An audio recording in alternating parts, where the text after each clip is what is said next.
Welcome back, listeners, to another edition of Matt Goes to the Movies, and we have been hit with another Disney Plus Marvel series. This time, Rob and Harrison are joining to talk about Loki, something that seemed so far away and now is here. And guys, for me, now that it's here, boy, I need it quicker than what we're going to get. Harrison, I'll let you go first. Welcome back to another Disney show that we're going to do together. Thank you. I'm so excited to talk about this. Like you said, this felt so far away, and it's here, and it's super exciting. And now I want it to be over because I'm so impatient. Yeah, Rob, what are your thoughts on this? How quickly Loki came up? Because after we finished Falcon and the Winter Soldier as a group, we literally said like, "Oh my God, Loki is so far away," and then we're here. I remember that distinctly. We were thinking like, "Oh my God, there's going to be such a gap in our Disney Plus shows and our Marvel content." With nothing really new. You blinked and bang, it's already here, and I'm just so thrilled that it's all of our glorious purposes to be here to talk about it.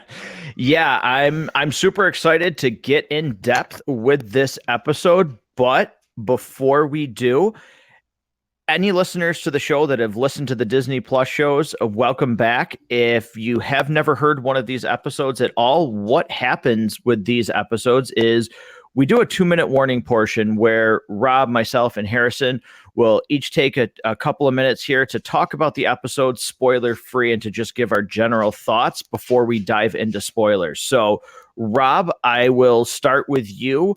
Initial thoughts when this episode ended, or how you felt. Intrigued. I think we didn't know what WandaVision was going to be before we got it, and it turned out it was this crazy mystery.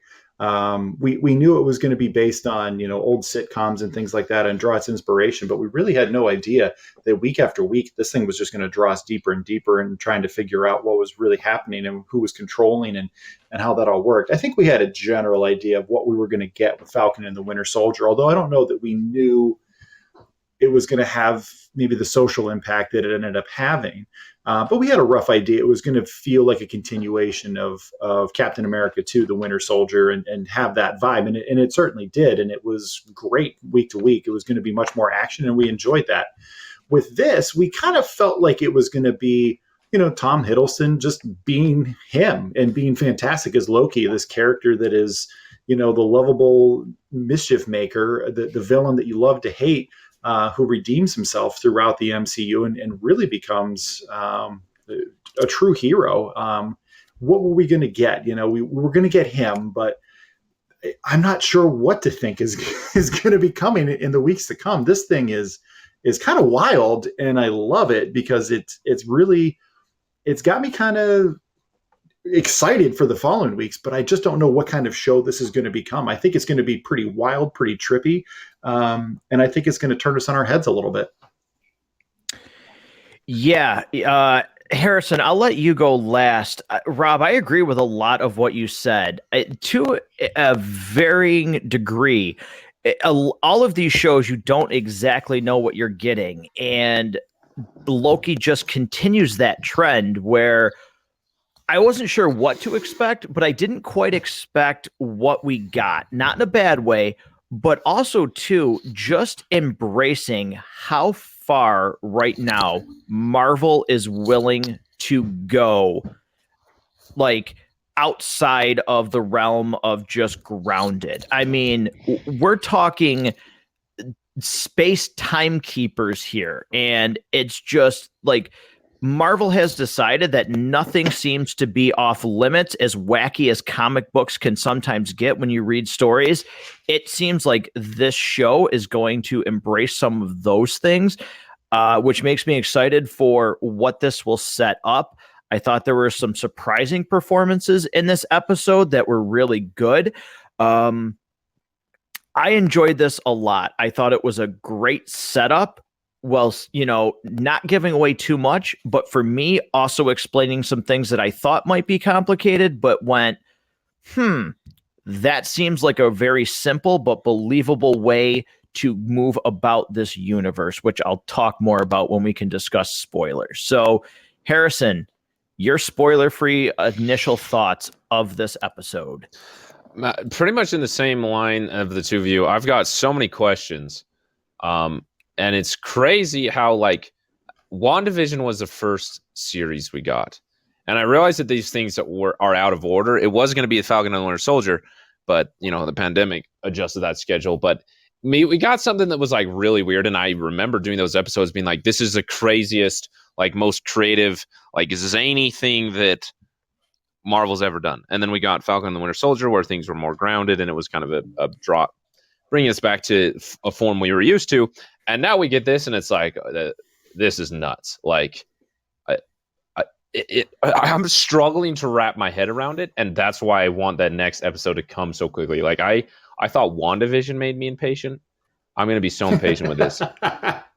But the other thing is, it's great to have Tom Hiddleston back. I also think that I don't want to get into spoilers, but it's exciting that this is more of a spoiler for Endgame. So why are you listening to this if you haven't seen Endgame? It's interesting that this Loki we get is the Loki from, like, the 2012 Avengers, not like the Loki in Endgame. And so it's, or I guess technically Infinity War, whatever. Either way, it's like an earlier version of Loki. And it's like, I'm so excited to see where this goes. Like, there's so many different ways that it could go. And I'm not going to make I'm going to follow my rule and not come up with any theories. You know, right. That's going to go. I've got a theory. Don't worry. It probably involves Ralph Boner, but I'm so excited about this series. Tom Hiddleston is great. Owen Wilson is great. And I'm just, like, blown away by this, you know, technically and enjoyment wise and story wise. It's just like, wow, this is great. Yeah. All really good thoughts. And that's going to cap off the 2-minute warning. So, listeners, if for any reason you have not been able to catch Loki and you don't want to be involved in spoilers, this is where you would pause this episode so that you can watch Loki, formulate your own opinion, come back and see what you think of ours, and, you know, maybe theories or anything like that. So, getting into Loki, the first thing that I do want to say is I like this actor a lot. It's really good to see him based on what happened in his personal life. But I have to say right off the bat, I was surprised by Owen Wilson's character because I thought he was great. He did not play like the zany goofball that you've seen him, but he had just enough of that charm where he was funny, but also there were some very serious tones and some really great character work from him in just one episode, which makes me anticipate seeing him more. But I found myself surprised at how surprised I was during his stint in this episode. Harrison, I'll let you talk about that first. What were your thoughts on him? Yeah, I mean, we saw the few trailers that we did have, and I was extremely excited for him just because, like, I mean, it's Owen Wilson. How can you not be excited? But I was really, really excited to see what the heck was going to happen with him. And then it would, especially with how the show starts, how Loki has broken the rules of the time, whatever's, my brain is freaking all the words. He's broken the rules of, like, the timeline. There it is. And it would have been easy for, like, Owen Wilson to be like, you're a bad dude, you're breaking the timeline, like, let me just deal with you. And I thought it was really interesting how he was, like, the driving force behind the emotional side of Loki. And I just thought it was totally interesting. And I'm glad that Owen Wilson isn't being wasted, both from a comedic standpoint, but also just from, like, a character standpoint. Like, I'm glad that he's not just, like, a dumb character. I don't have another way to describe it, but, like, I'm glad that there's interesting things about his character in addition to being hilarious. Yeah, Rob, what were your thoughts on him? You know, it's I was kind of skeptical at first when I heard that he was being cast in this show. I think most of us are familiar with his work in things like Wedding Crashers. I mean, who hasn't seen Wedding Crashers 483 times and knows most of the big lines by heart? I mean, we all know Rule 43, you know, and all that kind of stuff. Like, so it was hard to see how he was going to fit in this, to me at least. And I was like you, I was very pleasantly surprised with what we got. I think it was something I haven't really seen from him before, at least not in the films of his that I've seen. I really liked him, and I really felt like the scenes that he and Hiddleston shared together were fantastic. I mean, I was riveted when they were on screen. I watched it last night, just sat down on the couch with me and my wife sat down after we got the kids in bed. And then I did my rewatch today with when the kids were home. And, sometimes on a rewatch, I'll multitask and things like that. I found myself when they were in the scene where he's kind of questioning him in his office there. I immediately put my phone down and was just pulled right in. I mean, I stopped multitasking and doing everything else because it was so good. That scene between the two of them, every time they were on screen together, I was just pulled right in. Yeah, he, again, pleasantly surprised with him. And, the organization that he works for was really, really interesting to me for a couple of reasons. So, again, spoilers here. They are called the Time Variance Authority, or the TVA, and they are tasked with guarding the timelines, which at one point in this episode, they say at one point there was a multiverse and the timekeepers streamed one timeline so that everything was saved. And I sat there and thought to myself, wow, what a clearly simple, but you can branch so many ways with it, way to be able to introduce what we're supposedly going to see and why certain things would happen without ever hearing about them. We've talked a lot about, how would you introduce the X-Men? What's going to happen with No Way Home for Spider-Man and things like that. But I think just the simple way that they introduce the TVA in this really leads to, well, I can see how anything going forward would happen. That's my thought on it. That something that seemed like it would be complicated, for me, kind of seemed to be really simplified, but not in a bad way. So, Rob, I'll go to you first. What are your thoughts on where this could maybe go in terms of, well, this is why we have a multiverse? It wasn't what we thought we were going to get. Right. So in terms of the multiverse and setting up possibly different ways to bring in all these other characters that Marvel has recently acquired, or just different things that they would want to do, it seemed like maybe WandaVision would be how they would do it, and a House of M type storyline. Maybe we'd have to wait until Doctor Strange in the Multiverse of Madness. I don't know that we really thought it would be this way. I do want to say, though, one of the things I absolutely love about this entire episode is everybody who works for the TVA absolutely hates their job. I mean, it is the most soul-crushing grind for all of them to be there. And what's happening is, as Loki is going through this process, he's like, what the heck is going on? This is crazy. I'm the god of mischief. I'm a god. I'm from Asgard. Like, you don't do this to me. And he's trying to figure out all this zaniness that's happening around him. And it's literally just a guy that's like waiting for his coffee break in like 15 minutes. Like, come on, man, just sign the paperwork and let's move on. Like, I absolutely love how much everybody who works for the TVA hates their job. And it's like, it's a crazy job to have. And it's just them punching a time card like anybody else who works in an office and hates their life. Like, it's hysterical to me.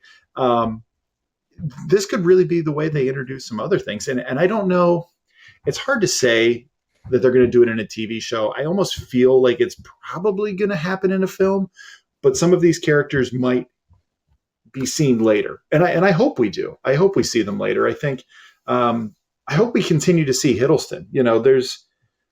The comic fans, we're used to retcons. We're used to this character dies and it lasts like maybe 6 months tops, and they find a way to bring that character back. There were some pretty big deaths that happened in Infinity War and Endgame. And some of those have either already been undone or are likely to be undone. You think about like Gamora. Gamora's death was a big moment in Infinity War, and she's already back, but it's a different version. It's an older version of her that has no relationship with Peter Quill. So, it'll be interesting to see what happens in Guardians 3.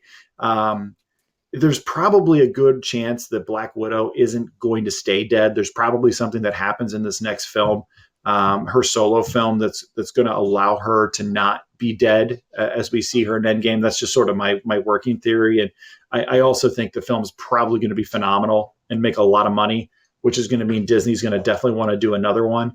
And I think with Loki, there's going to be something that they do with this that allows him to stay as a permanent fixture in the MCU. I think he's too marketable of a character. I think he's too interesting of a character. I think Hiddleston's too big of a draw. And I think the show's going to be pretty good. And I think there's going to be a way they allow him to stick around. Yeah, I think all of that is possible. Harrison, what are your thoughts on the TVA? And, this is where I'm asking you to already break what you said earlier about where do you think it's going? Yeah, so the TVA, I gotta agree with all. I love like everything from the production design and the camera work and the film stock that they use and the actors and like everything makes it so much funnier that like Loki's thinks he's some big shot and like he's like threatens some dude to gut him like a fish and he's like he doesn't even look concerned because he's like, I work for the TVA, like what can you do type of thing. Right. Like I love that, and I also love like how they hate their job. I think it's going to add to the funness of it, particularly with Owen Wilson's character. It was a funny episode. But the other thing that I think is really great about the TVA is like something that I was initially worried about, not for myself, but for like general public when it comes to Eternals, which is a phenomenal or supposedly a phenomenal film that I'm very, very excited about. I was worried that the general public would be like, oh, the Eternals, they didn't show up when, Loki was threatening Earth with the Chitauri. They didn't show up when Ultron was there. They didn't show up for this. They didn't show up, like, whatever. And for the general public, like, the idea that they're a higher being, so to speak, that don't get involved, I felt like could be difficult for some people to enjoy. And I feel like the TVA is going to be a great introduction into these characters we get throughout all of comics that are like they're super powerful beings and they exist over serious amounts of time and space, but they don't get involved very frequently. I think that the TVA is going to be a great introduction to that kind of idea of comic bookness for the rest of the MCU and is going to open up a bunch of super duper exciting things. Now, whether this with WandaVision leads into like a branch of the multiverse again through the timeline, I'm not really sure. I don't know if like that. I don't want to make theory, but I'm going to make one. I don't know if you guys remember when in the comics that they have. I'm going to mess up the numbers because my memory is failing me right now. But there's Earth, Earth Prime, Earth 616. Yeah, Earth 616, and then is it Earth 1600 that has like Ultimate Spider-Man? Is that what it is? Yeah, I don't remember. Yes, that's where actually Captain America like goes back through time and creates like all of this chaos. Right, I think that's the right one. I don't remember, but is Earth 616 and the other timeline? It's where Ultimate Spider-Man is. It's where Miles Morales kind of starts in the comics. And there, I don't know if you remember the line where they like branched out into two different universes, different versions of Earth, and then they brought them together, and like a bunch of character dies.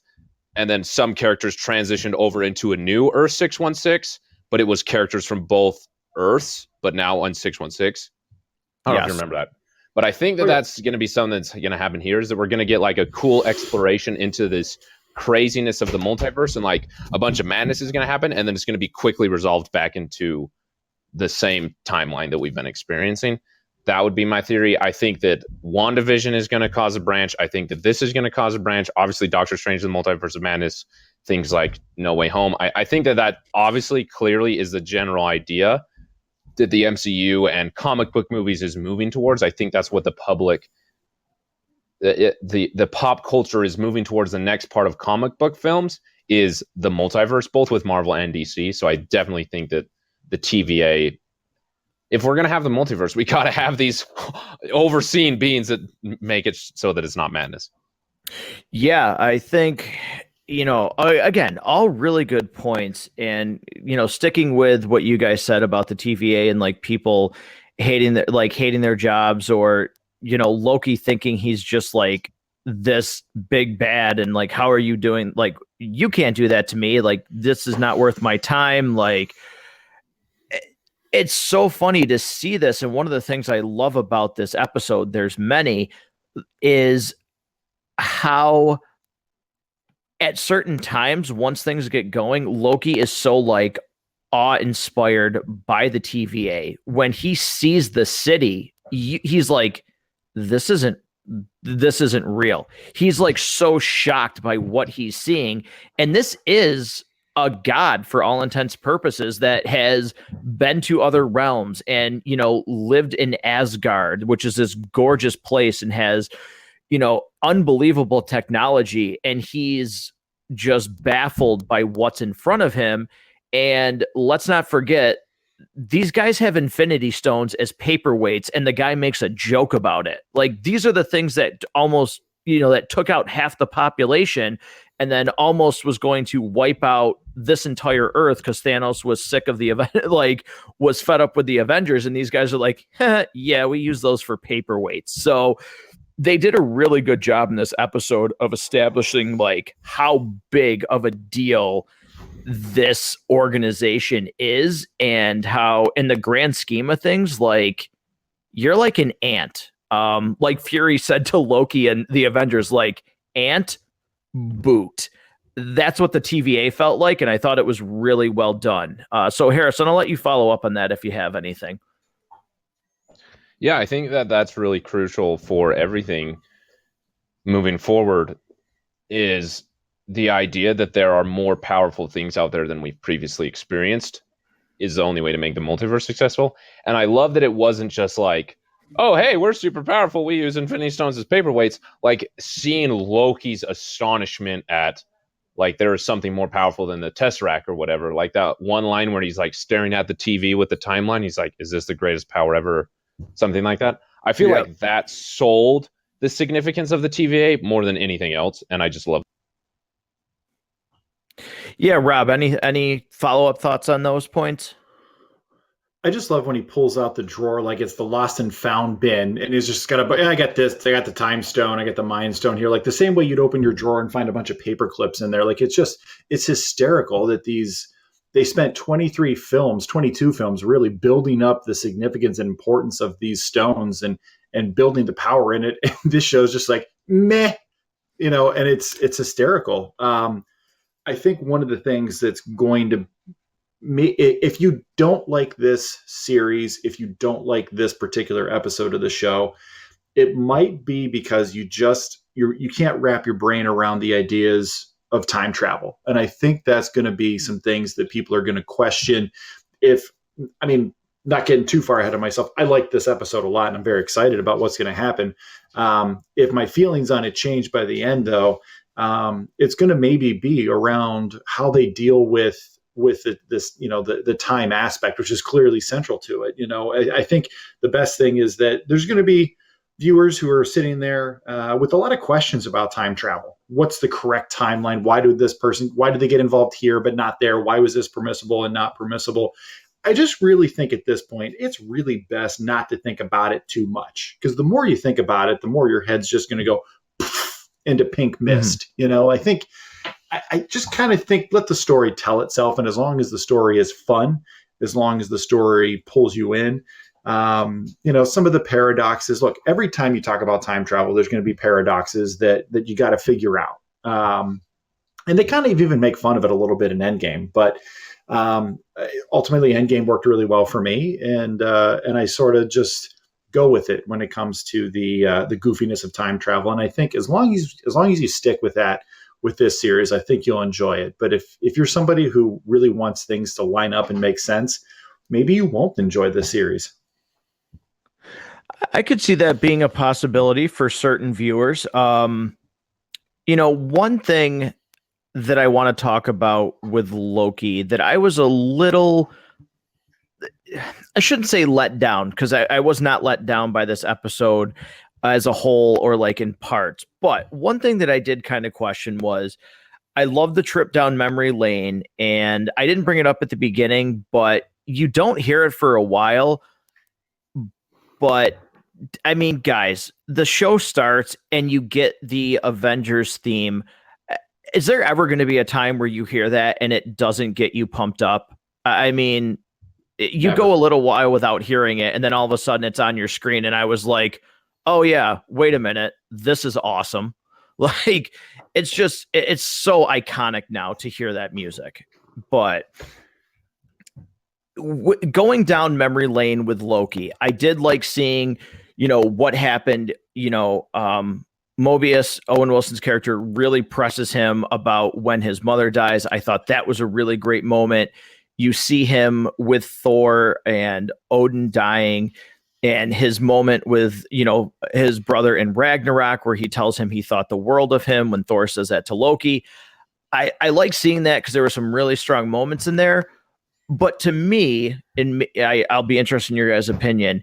It didn't seem like this version of Loki, because this was just the guy that tried to take over New York, would get all of a sudden that epiphany that he's not actually a bad guy. I that was really my only gripe with this episode, is I felt like it was too quick of a transition for him to be like, oh wow, like I don't want to be this, or whatever his, realization was. I didn't feel like it was earned.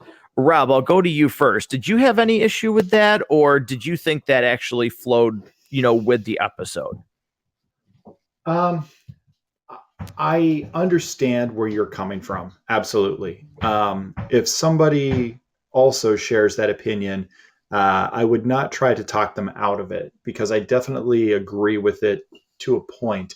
I guess what I say that did it actually bother me? No, not particularly. And I guess part of it is, they say time works differently in there. So he could have been there for a very long period of time watching these highlights of his life that hasn't happened yet. And I think there is something, there's something really kind of a mind screw that happens in this, where he sees his own death. And I immediately thought about that. And none of us have the ability to know that information, the hows and whens and wheres and whys of our own demise, for the best, because man, that'd be a weird thing to know if you knew that. What if you could see that, though? How would that change you? How would that change your actions moving forward? What kind of person would it make you be? What would you value differently if you knew those things? And he has the chance to see it. He has the chance to see the death of both of his, basically adopted parents. And one of them was definitely his fault. He caused it. The other was not. Maybe you could say he indirectly caused it.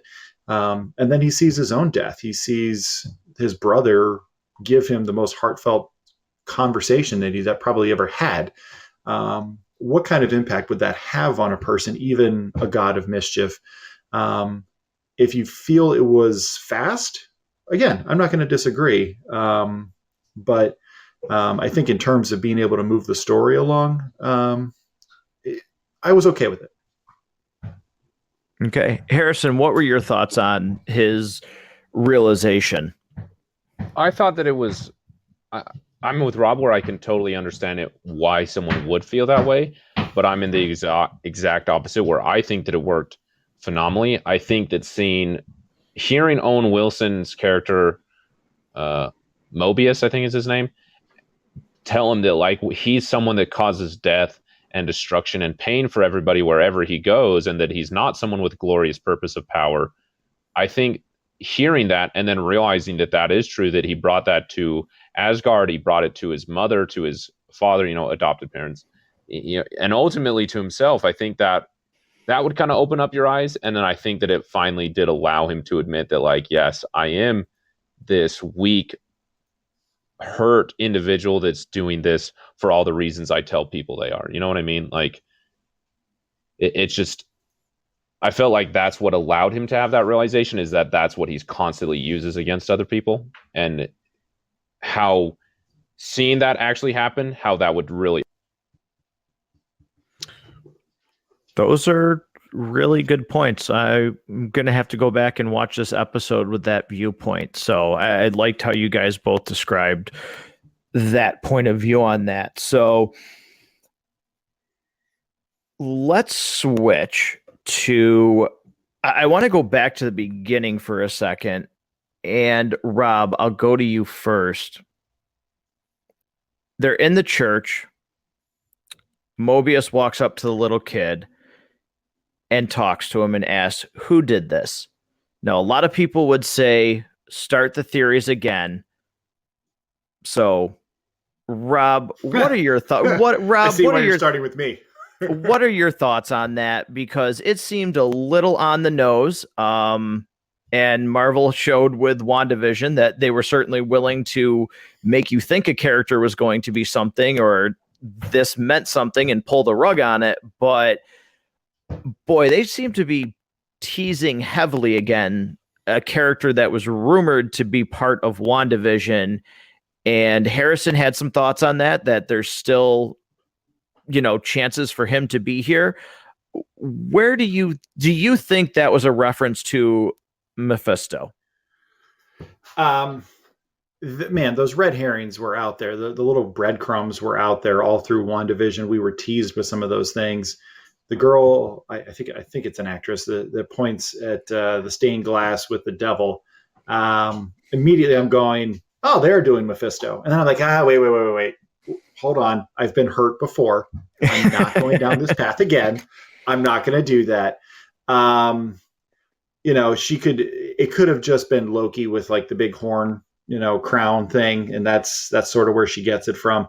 I was definitely in the camp during WandaVision that they were not going the supernatural route. And I was half wrong. They definitely did go with the witches, but they didn't go all the way, at least in the show, to Mephisto. And I didn't think that they were. I thought that was maybe a bridge too far. I think through the end of WandaVision and so far through one episode of Loki, I'm going to say I'm not taking anything off the table for what I think Marvel will or will not do. I think they're presenting multiversal ideas. They're presenting, with everything with the TVA and the Time Guardians and, the sacred time stream and things like that.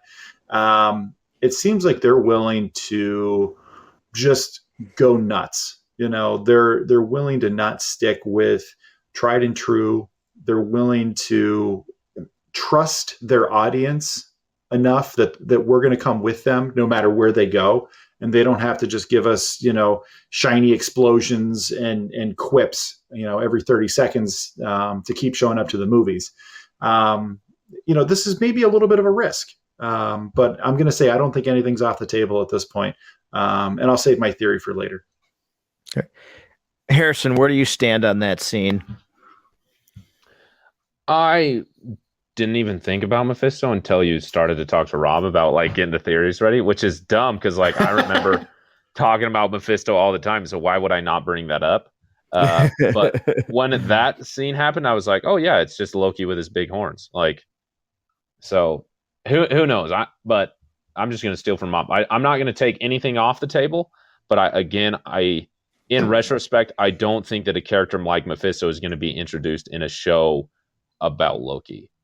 First, I don't think it would happen in a TV show. I think if that's going to happen, it's going to be in a movie over the course of many movies. And also, I don't think that they would take the limelight away from Loki, who everyone wants it to be on.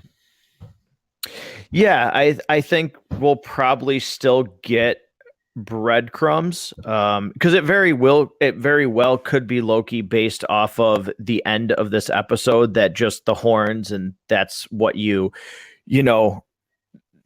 relate to when you talk about the devil. So there's very much that possibility that they just saw Loki with his helmet on. I do think there's some breadcrumbs there that you could still see it, especially if we do get the Ghost Rider show like they're supposed to be working on. That would be a great transition for him. But one person who is clearly depicted in this episode, and he's already been confirmed for the next Ant-Man and the Wasp movie is we see a depiction of Kang the Conqueror several times. He is, if you look at his design and you're familiar with him, he is clearly the middle Nexus being when the TVA video is playing. He's also the center face when Loki is in court. So I thought it was interesting that they're already introducing him and what his role will be inside this episode. So, Rob, I'll let you go first again for this one. What are your thoughts on?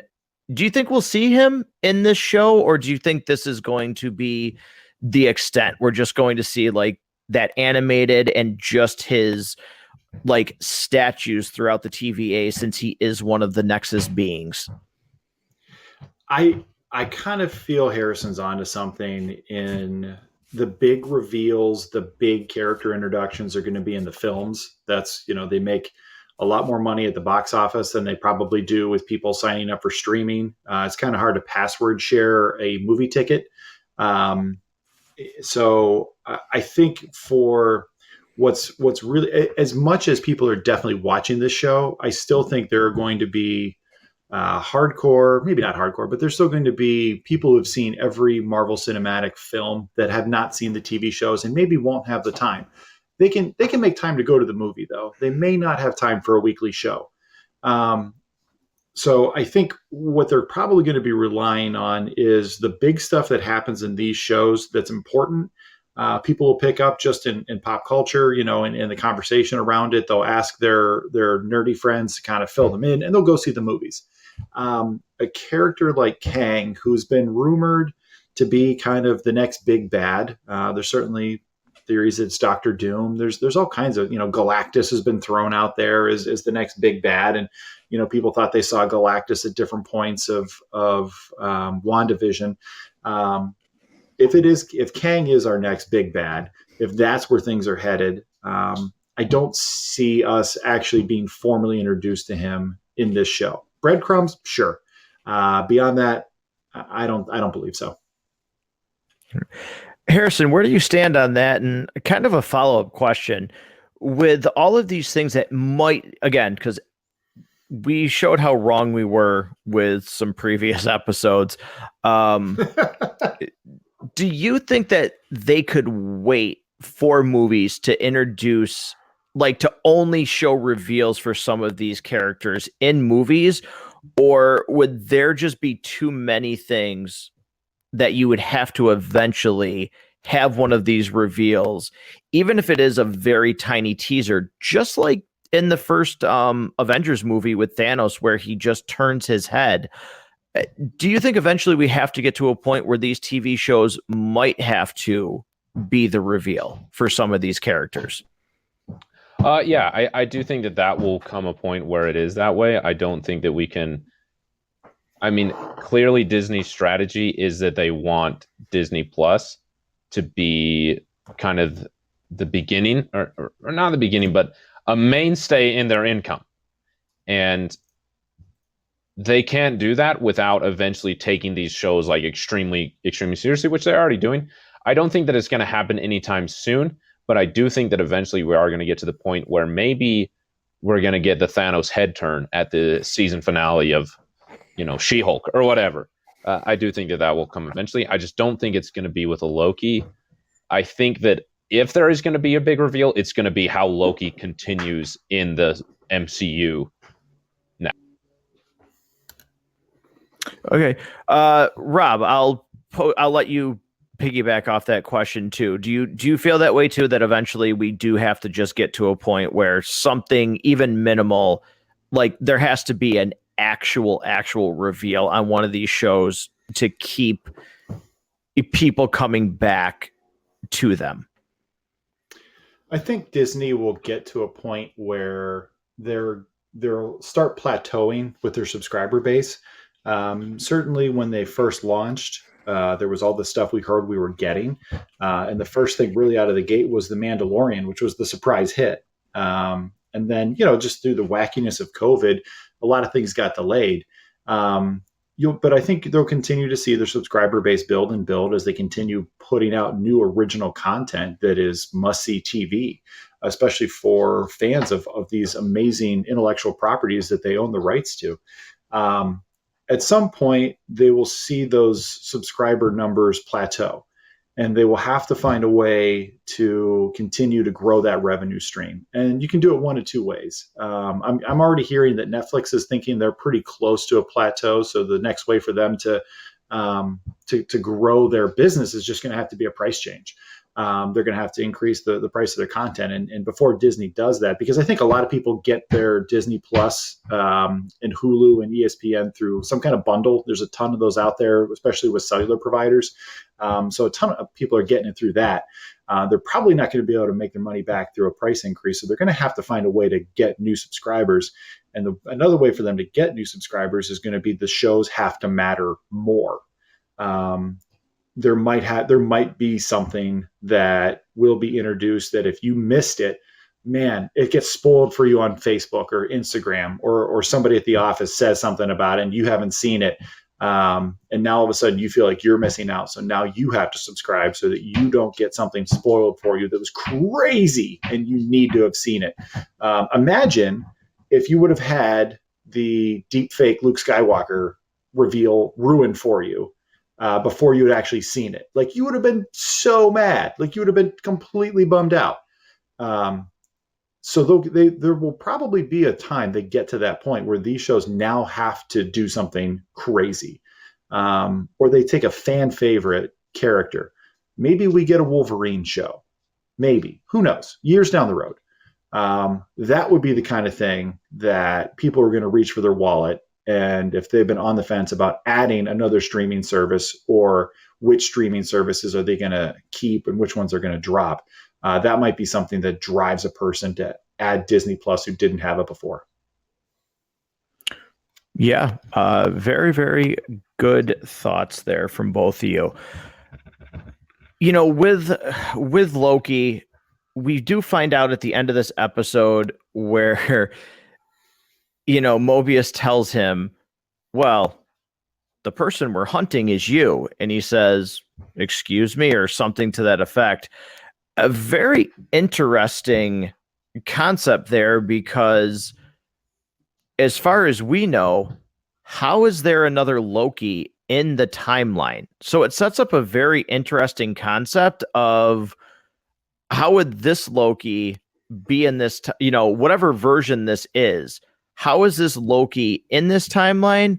Or is it even really Loki, or is it somebody playing a trick on the TVA because maybe they know something already that, Loki did grab the Tesseract back in New York. So, Harrison, I'll let you go. What did you think about the ending that we're potentially getting two Lokis? Do you buy that, or do you think there's something else afoot here? Well, I have no idea if we're getting two Lokis. The ending, when Owen Wilson's character says the person we're hunting is you, I was like, what? Like, really? Like my brain exploded. It was super interesting. If that is going to happen, I kind of have two ideas of how that happens. Either one, by telling Loki this, he does become that version. Like the version of himself that he's hunting is just a future version of himself. If that okay.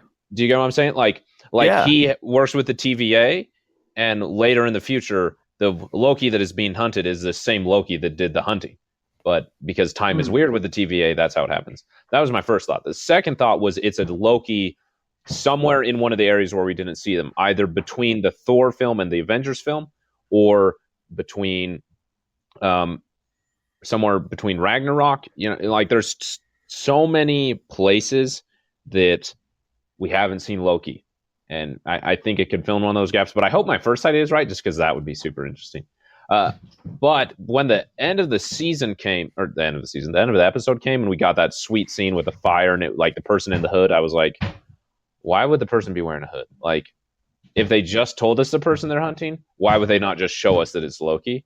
Like, clearly there's a reason they're keeping this as a hooded figure. So I have an idea for it to be Loki, but I don't think it's going to be. I think that's some type of manipulation by Mobius. Interesting, Rob. Where did you stand on that? Like, what was your initial reaction to Loki's hunting Loki?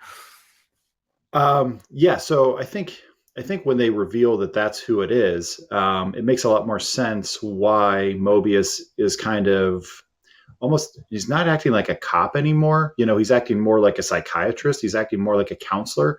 And I was like, this is weird. I've never seen an interrogation that worked this way. So that made a lot more sense. And the whole time he's talking about, okay, I can use him. You know, he's still don't what do they call it? Don't not purge him. You know, whatever they use for like how they wipe people out. And then yeah, it is kind of weird that it's a person in a hood, right? Except that what's going to happen is at the end of the next episode, the very tail end of it, their hood's going to be removed. It's going to turn out to be Evan Peters, and that's who's going to be the person they're hunting. And that's my working theory right now. It's your boy Ralph Boner back as impersonating somebody else. All right, very, very interesting. So, with that being said, Rob, you've said yours. Maybe you do have another one, but Harrison, you talked about Loki, you know, being, and I think that's a valid point where because time does work differently, like you said, and like Rob has mentioned, that could have been the fact that at one point they were not able to get to Loki and they weren't able to convince him that like, hey, you don't want to be like this. So now they found a way to go back. They reset the timeline in this one spot to get this Loki from 2012 back. But Harrison, what are, you know, at the end here, what is your working theory for what we see in this episode? Do you have anything about how Loki is going to stay in the MCU based on this series? My idea is kind of consistent with what I said earlier, where, you know, when I was comparing the Earth 16 or 616 and 1600 in the comics, I think that through Loki, WandaVision, Doctor Strange in the Multiverse of Madness, and Spider-Man No Way Home, there's going to be a branch out of the multiverse, so to speak. And it's going to create a lot of hoopla in the MCU. And in the hoopla, there's going to be a shuffling back to a proper functioning timeline eventually. I think it will be pretty quick that it does shuffle back to that, because keeping track of a multiverse, especially cinematically, I just don't think would go over well with the general audience. I think it would go over well with people like us, but like, not, that doesn't go over well with $1 billion audience, if you get what I mean. So I think that there's going to be a little bit of an explosion and some hoopla, and a lot of characters get shuffled around that allow them to stay where they normally wouldn't, and things kind of eventually get back to this consistent timeline that we then continue on. So I think that something's going to happen. I don't think Loki's going to be initially the one who causes it. I think it's kind of just right place, right time type of thing, where his shuffling was favorable for him to be here. Okay. Rob, your working theory on how Loki stays in the MCU. You know, a lot of that sounds really compelling. And I want to kind of just jump on another idea Harrison had mentioned in just the complexity of trying to make a multiverse make sense. Let's not forget the MCU is a unicorn. Like, how did they get this to work? How did they tell one story with multiple films that threads all the way through? They keep almost all of the principal cast the entire way through. They keep the audience the entire way through. They keep the level of quality very high almost the entire way through. I think a multiverse idea is fun for a little bit, but it does for the kind of person who downloads and listens to this show. You're in for whatever they're going to do. That's not the average. I would love if the average MCU fan downloaded this show. That would be fantastic, but they don't.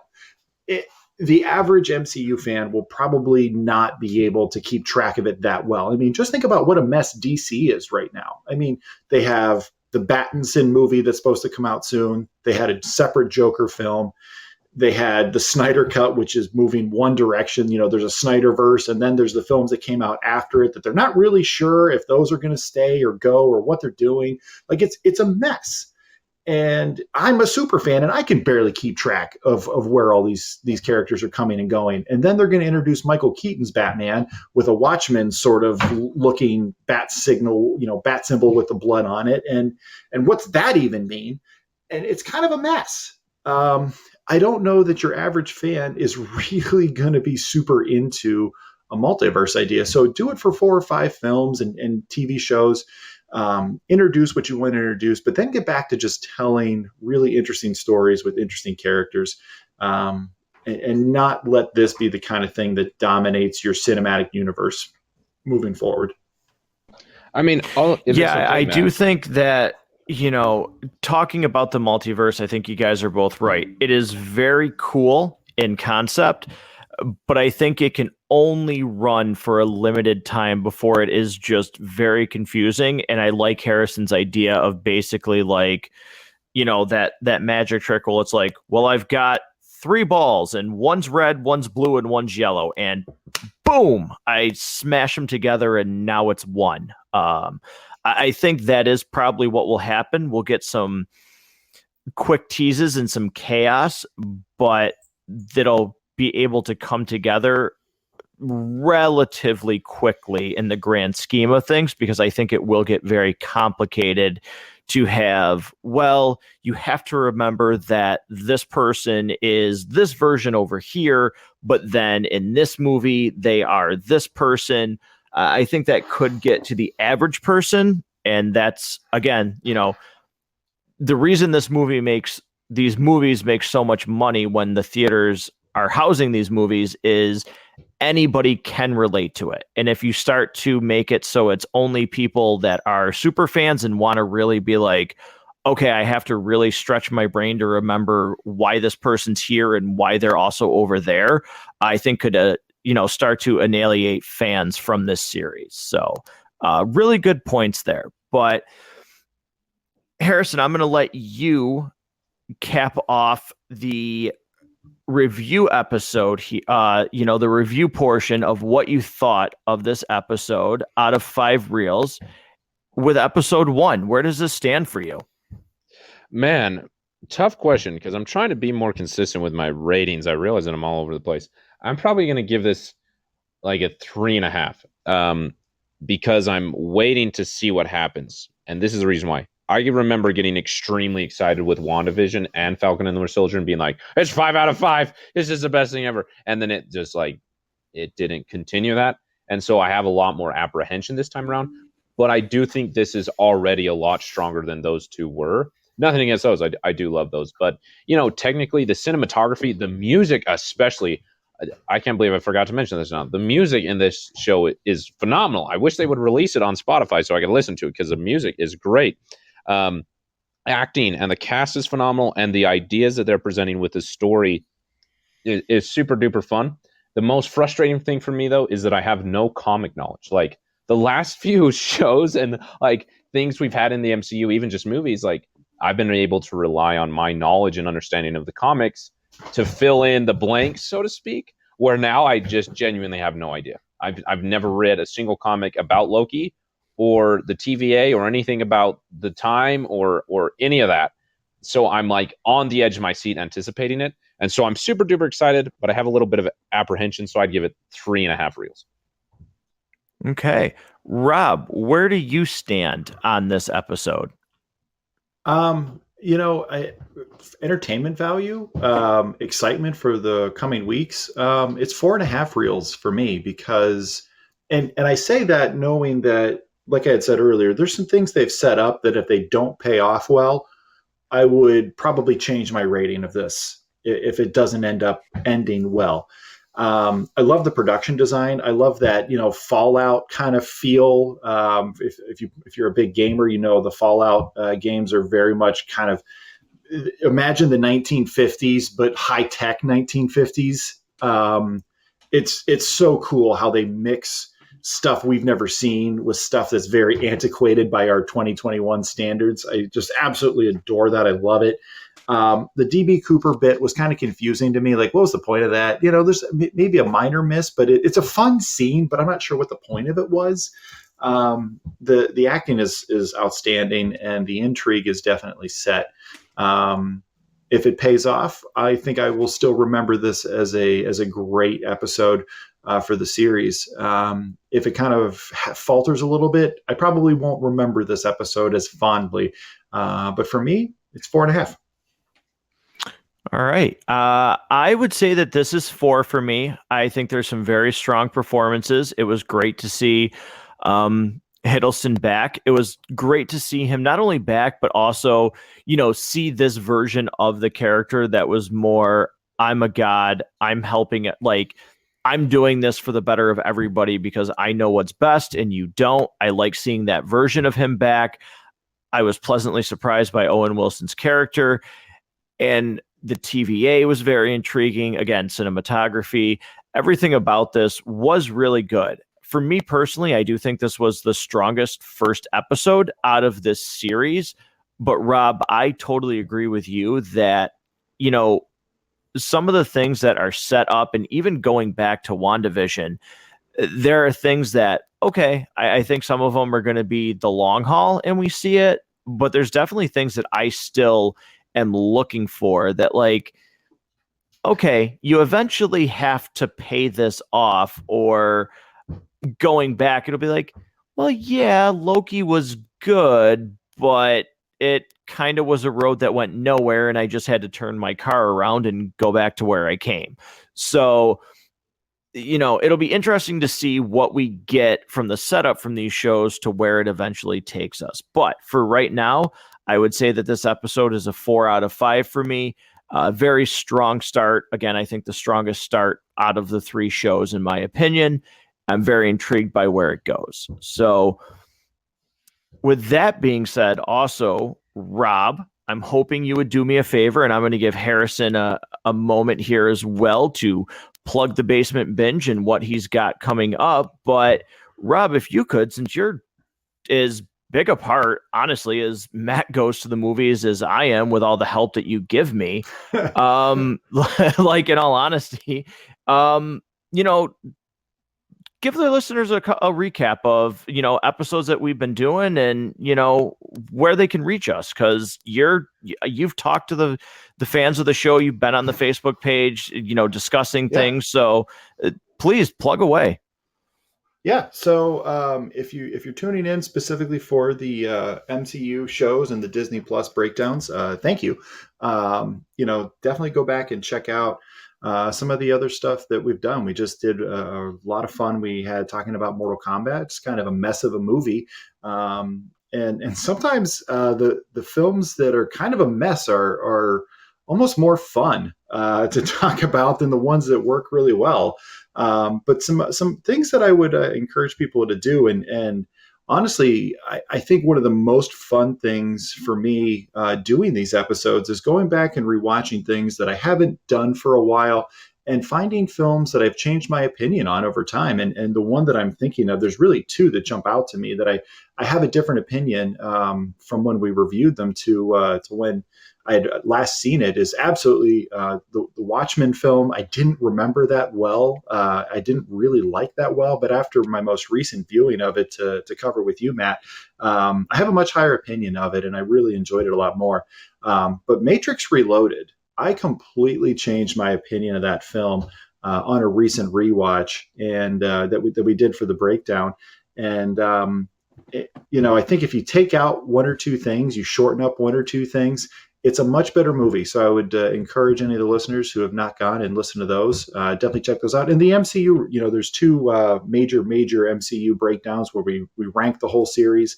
Definitely check those out if you are into the MCU. And check out the Basement Binge, because Matt and I were on it very recently. Had a ton of fun talking about the original Fast and Furious film.